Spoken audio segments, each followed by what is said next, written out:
ಚಿಕ್ಕಬಳ್ಳಾಪುರ ಲೋಕಸಭಾ ಕ್ಷೇತ್ರಕ್ಕೆ ಕಾಂಗ್ರೆಸ್ ಅಭ್ಯರ್ಥಿ ಆಯ್ಕೆ ವಿಚಾರವಾಗಿ ತೀವ್ರ ಕುತೂಹಲ ಮೂಡಿಸಿತ್ತು. ರಕ್ಷಾರಾಮಯ್ಯ, ಎನ್ಎಸ್ ಶಿವಶಂಕರ್ ರೆಡ್ಡಿ ಹಾಗೂ ವೀರಪ್ಪ ಮೊಯ್ಲಿ ಅವರ ನಡುವೆ ತೀವ್ರ ಪೈಪೋಟಿ ಎದುರಾಗಿತ್ತು.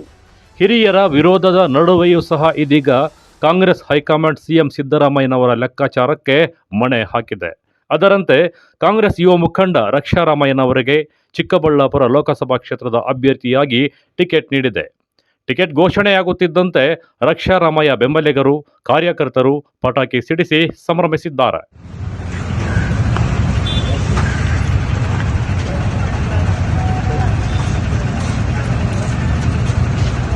ಆಗೈತೆ ಬಾಪ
ಲಕ್ಷ್ಮೀನಾರಾಯಣ್, ಎಂಎಂ ಟಿವಿ ನ್ಯೂಸ್, ವಿನ್ಯಾಸ ತ್ರಿಮೂರ್ತಿ.